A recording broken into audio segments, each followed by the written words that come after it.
अब एक नेक्स्ट स्थिति देखते हैं जिसके अंदर क्या होगा, आपकी कैपेसिटी नॉर्मल है, 5 लीटर कैपेसिटी है, वॉल्यूम भी इसके अंदर 5 ही लीटर है, पंपिंग एक्शन भी ठीक है, लेकिन फिर भी शॉक की कंडीशन अराइज हो रही है। तो ऐसी क्या स्थिति होगी जिसके अंदर नॉर्मल कैपेसिटी होगी, नॉर्मली बॉडी डिस्ट्रीब्यूटेड है, ब्लड जो है नॉर्मल डिस्ट्रीब्यूशन है, मतलब ये जो वेजो कॉन्स्ट्रिक्शन या वेजोडाइलेशन की स्थिति नहीं है, पंपिंग एक्शन भी नॉर्मल है, हार्ट भी नॉर्मल काम कर रहा है, और फिर भी अगर शॉक की कंडीशन हो सकती है, वो क्यों हो सकती है? मान लो कहीं पे ऑब्स्ट्रक्शन है, जैसे पल्मोनरी एम्बोलिज्म है। तो एम्बोलिज्म की स्टेट में क्या हो रहा है, पल्मोनरी एम्बोलिज्म की स्टेट में क्या हो रहा है, पल्मोनरी आर्टरी के अंदर एक बहुत बड़ा मैसिव एम्बोलाई एंट्री कर चुका है, और मैसिव एम्बोलाई क्या करेगा, ब्लड का सर्कुलेशन है उसको रोक देगा, जिसके कारण क्या होगा, जिसके कारण आपकी कार्डियक आउटपुट है वो कम हो जाएगी,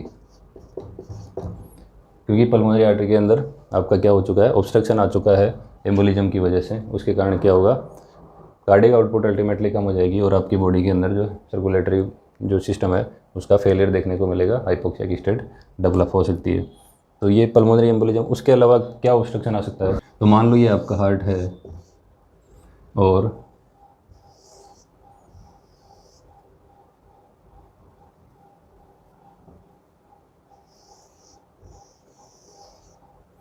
ये आपकी क्या है, पेरिकार्डियल कैविटी।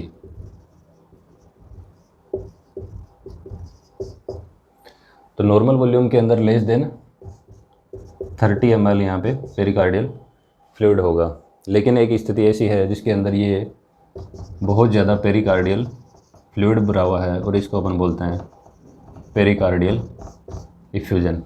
अब यहाँ पे क्या होगा, ये बहुत ज़्यादा अगर वॉल्यूम के अंदर यहाँ पे फ्लूइड भरा हुआ है, और ये क्या कर रहा है, आपके हार्ट को कंप्रेस कर रहा है, इस तरह आपके हार्ट को कंप्रेस कर दिया, तो वेंट्रिकल्स जो है वो प्रॉपरली फिल ही नहीं हो रहे। तो वेंट्रिकुलर जब प्रॉपरली फिल नहीं हो रहे तो कार्डियक आउटपुट है वो भी डिक्रीज हो जाएगी, और कार्डियक आउटपुट डिक्रीज हुई तो इसका मतलब आपकी बॉडी के अंदर हाइपोक्सिया की स्टेट होगी, मतलब नॉर्मल जो ऑक्सीजनेटेड ब्लड है उसकी वॉल्यूम कम हो जाएगी, कार्डियक आउटपुट कम हो जाएगी, और ऐसे क्या क्या होगा, शॉक की कंडीशन है वो डेवलप होगी।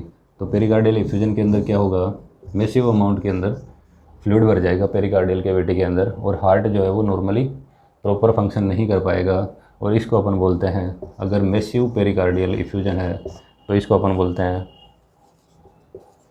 कार्डियक टेम्पोनेड। तो कार्डियक टेम्पोनेड की स्थिति के अंदर क्या है, हार्ट को इतना ज़्यादा कंप्रेशन हो चुका है हार्ट का कि आपका जो है वो पंपिंग एक्शन या फिर हार्ट का जो है जो वेंट्रिकुलर फिलिंग है उसके अंदर ऑब्स्ट्रक्शन आ रहा है, और उस ऑब्स्ट्रक्शन की वजह से क्या हो रहा है, आपका बॉडी के अंदर जितना अमाउंट के अंदर वॉल्यूम ऑफ ब्लड जो है सर्कुलेट होना चाहिए वो यहाँ पे हार्ट एग्जर्ट नहीं कर पा रहा है, हार्ट आपकी कार्डियक आउटपुट के रूप में नहीं कर पा रहा है। तो इसके अंदर भी क्या हो रहा है, एक ऑब्स्ट्रक्शन आ रहा है। दूसरा एक और कारण हो सकता है, मान लो बॉडी के अंदर आपके लंग्स के अंदर इंजरी हुई है, जिसके कारण क्या हो रहा है, न्यूमोथोरिक्स की स्थिति डेवलप हो रही है, टेंशन न्यूमोथोरिक्स अगर डेवलप हो रहा है, तो न्यूमोथोरिक्स की स्थिति के अंदर क्या होगा, जो आपकी एयर एंट्री कर रही है आपकी प्लूरल कैविटी के अंदर वो क्या करेगी, आपके लंग्स को कंप्रेस करेगी, और जब लंग्स कंप्रेस होंगे, जैसे मान लो आपके इस साइड के अंदर एक स्टेप इंजरी हुई है, तो जैसे जैसे यहाँ से क्या होगा, प्लूरल कैविटी के अंदर एयर की एंट्री करेगी, आपका लंग्स जो है वो कंप्रेस होगा, और लंग्स कंप्रेस होगा तो जो आपका मेजर जो वीनस रिटर्न है वो क्या हो जाएगा, कंप्रेस हो जाएगा। तो जो आपकी वेना केवा ऐसी होनी चाहिए थी, अब वो वेना केवा ऐसी हो चुकी है, मतलब टेंशन न्यूमोथोरिक्स की वजह से आपका जो वीनस रिटर्न है उसको क्या हो रहा है, अब ऑब्स्ट्रक्शन हो रहा है, और इसको अपन बोलते हैं ऑब्स्ट्रक्टिव शॉक। तो अलग अलग कारणों की वजह से अपन ने देखा कि किस प्रकार से ऑब्स्ट्रक्टिव शॉक डेवलप हो रहा है, पल्मोनरी एम्बोलिज्म हो सकता है, या फिर कार्डियक टेम्पोनेट की स्थिति डेवलप हो सकती है, या फिर आपका टेंशन न्यूमोथोरिक्स की वजह से भी क्या हो सकता है, ऑब्स्ट्रक्टिव शॉक की स्थिति डेवलप हो सकती है। तो ये अपन ने पढ़े हैं कि अलग अलग कारण और उसके टाइप्स। अब आगे अपन बात करते हैं इसके डायग्नोसिस। तो डायग्नोसिस कैसे करेंगे, चेस्ट एक्सरे करवा सकते हैं, जिसमें क्या अपन जो न्यूमोथोरेक्स की स्थिति है या फिर ट्रेकियल डेविएशन की स्थिति है वो पता लगा सकते हैं। इकोकार्डियोग्राम के अंदर कार्डियक टेम्पोनेट जैसी स्थिति पता कर सकते हैं। अल्ट्रासाउंड करवा सकते हैं, सीटी स्कैन करवा सकते हैं, जो भी वेना केवा में कंप्रेशन है वो देखा जा सकता है। सीटी एंजियोग्राफी करवा सकते हैं, किसी भी प्रकार का एम्बोलाई अगर है तो उसको एंजियोग्राफी में देख सकते हैं। उसके अलावा सीरम लैक्टेट लेवल जो है वो यहाँ पे बढ़ावा मिलेगा आपको, क्योंकि एसिडोसिस की स्थिति होगी और जो आपका एबीजी है वो एनालिसिस कर सकते हैं एसिडोसिस और एल्केलोसिस का पता करने के लिए। तो ये सारे डायग्नोस्टिक इवेल्यूएशन है वो अपन करवा सकते हैं किसी भी ऑब्स्ट्रक्टिव शॉक का अगर आपको जो है पता करना है।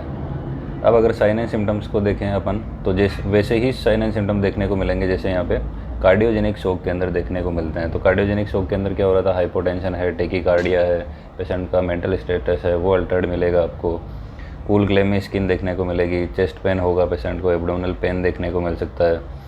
उसके अलावा ब्रीदिंग जो है वो पेशेंट को डिफ़िकल्टी देखने को मिलेगी ट्रेकियल डेविएशन या न्यूमोथोरेक्स की वजह से। उसके अलावा जैसे आपने कार्डियोजेनिक शॉक में देखा था कि क्रेकल्स है, एडिमा है, जुगुलार वेनस डिस्टेंशन है, यूरिन आउटपुट कम है, वो सारी चीज़ें आपको देखने को मिलेगी।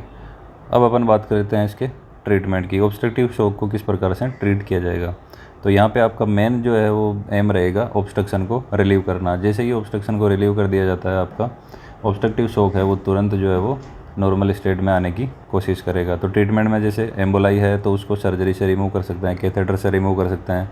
अगर आयोटिक स्टेनोसिस है तो रिप्लेस कर सकते हैं। ब्लड क्लॉट है तो उसको क्या कर सकते हैं, थ्रोम्बोलाइटिक्स के द्वारा डिजोल्व कर सकते हैं।